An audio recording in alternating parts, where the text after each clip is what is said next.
What's good, Skins fan? It's your man, Ed Oliver. Not the one from the Bills, but the one that is a huge Skins fan.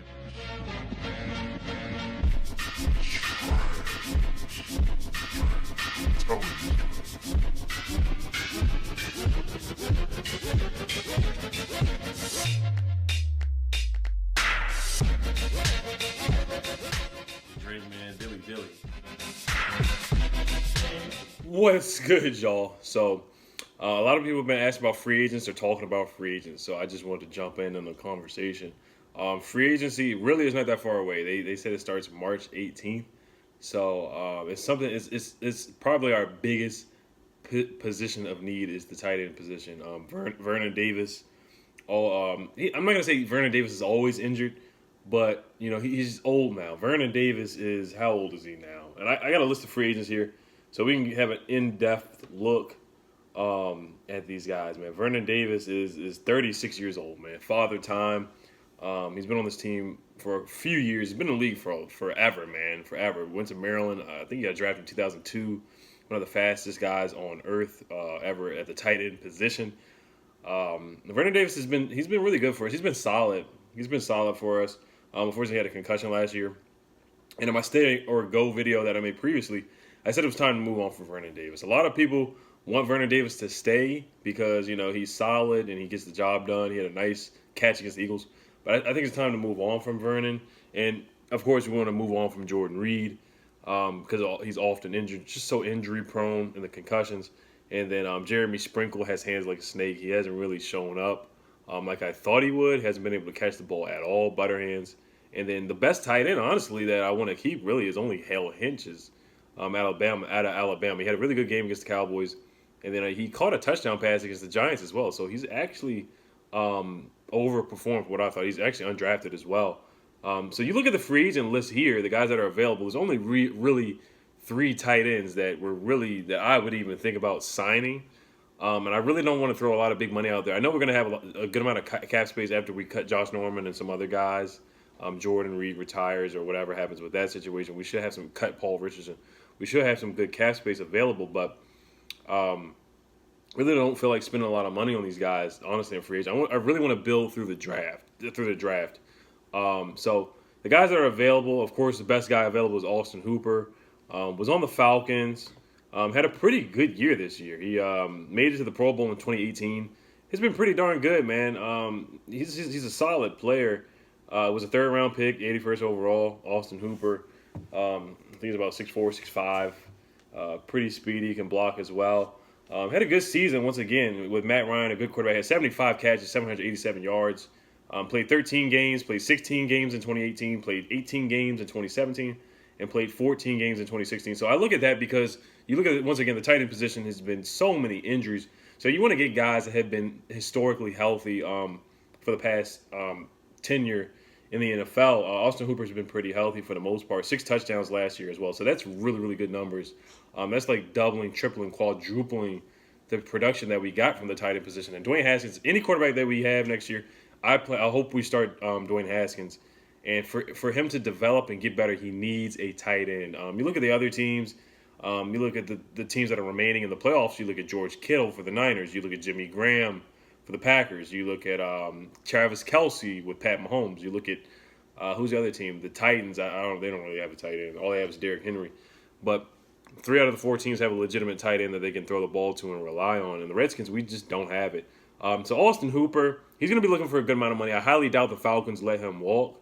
But the contract that I think we would have to pay Austin Hooper would probably be around $9 million to $10 million. You look at the highest paid tight ends in the league right now. It is Jimmy Graham with $10 million. Travis Kelce is getting $9.4 million.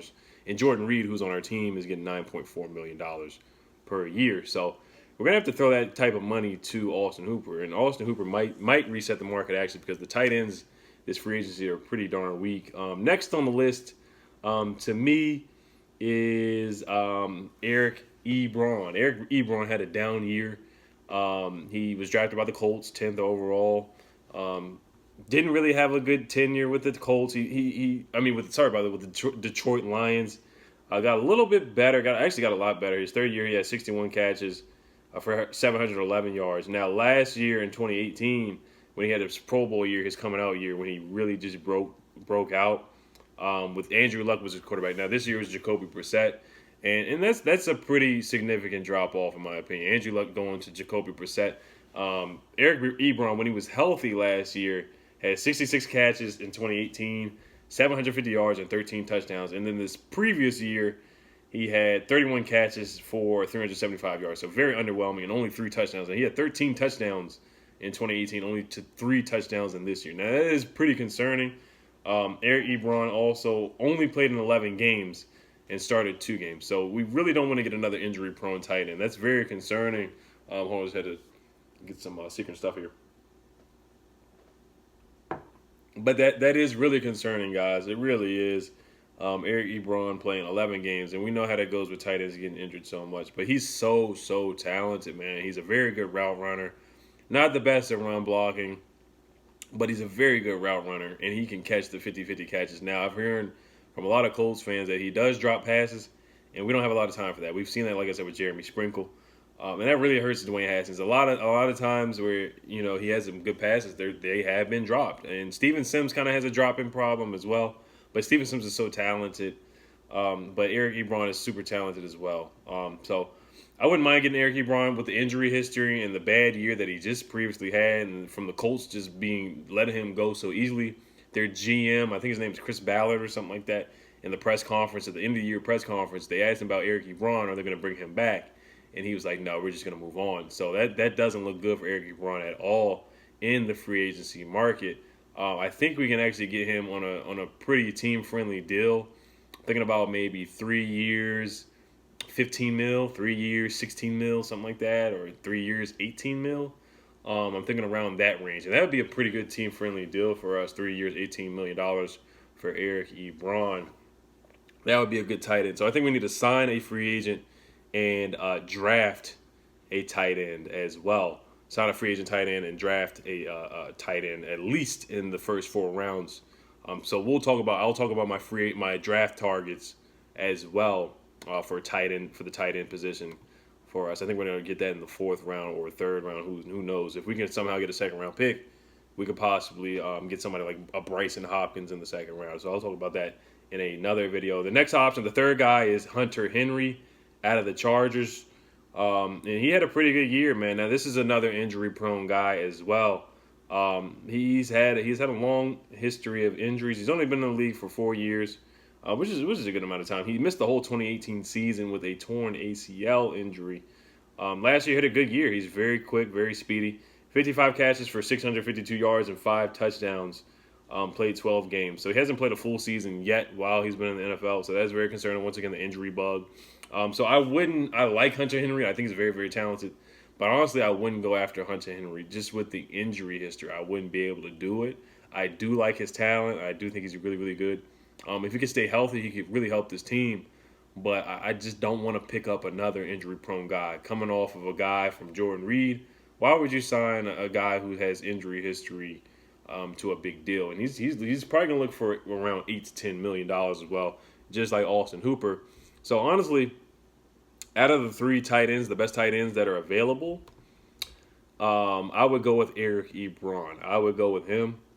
Like I said, only because I think we can get a team-friendly deal. Now, if Austin Hooper really is available, and I doubt he's going to be available, then I would go first. Of course, I would be running with a pen and paper, a contract, be like, hey, Austin, let's do a 3-year, maybe $27 million deal. Maybe start low, set the bar low, maybe like 3 years, $24 million or something like that, you know, and see what he says right there. A 3-year, $21 million deal, something like that. And we can wrap up Austin Hooper. The other guys that are on this list for free agents, the other guys, I'll just throw their names out there. Jason Witten, who's probably going to retire. He's 38 years old. I wouldn't sign him. Tyler Eifert out of the Bengals. He's 29 years old. He had 43 catches for 436 yards and 3 touchdowns on a terrible, terrible team. So Tyler Eifert wouldn't be a bad option. I probably would do like a 1-year deal or 2-year deal for Tyler Eifert. Who else? Jacob Hollister is a restricted free agent for the Seattle Seahawks. So the Seahawks probably will be bringing him back. Vance McDonald's old as crap. Darren Fells, 34 years old as crap. Blake Jarwin is a restricted free agent. So the free agent pickings are very, very, very, very, very slim. J.P. Holtz, a familiar name, is a restricted free agent. So Ben Watson, who's 39 years old, Charles Clay. I mean, the free agent options are just really, really, really bad, guys. It's really darn bad. So there's really only three free agent options that are out there, guys, that even, that I would even look at. So mostly we're going to have to really improve our tight end position from the draft mainly. Probably going to get, like I said, one guy in free agency, one guy in the draft. And like I said, if we can't get Austin Hooper, then I would go after Eric Ebron. I wouldn't go after Hunter Henry because of his injury history. I'll actually look up his injury history here. I forgot what it was, but it didn't sound too good. I mean, no injury sounds good, but he suffered a left knee fracture, which he did bounce back from. He was out for a month, and then he came back and he played really, really well. But I wouldn't pursue Hunter Henry. So you guys, let me know what you guys think. Like I said, if it's up to me, I would, a home run for me would be Eric Ebron and somehow getting Bryson Hopkins in the second round if we do get a second round pick, or maybe even Harrison Bryant out of FAU, somebody like that. So we'll talk about free agents in the draft. Like I said, you guys can definitely comment. Let me know what other free agents you guys have in mind in the draft. If you want me to make a video talking about those guys or whatever. Any suggestions you guys have about free agency in the draft, let me know. All right, y'all. Hail to them Skins. Hail to them Wizards. All right, y'all. Peace.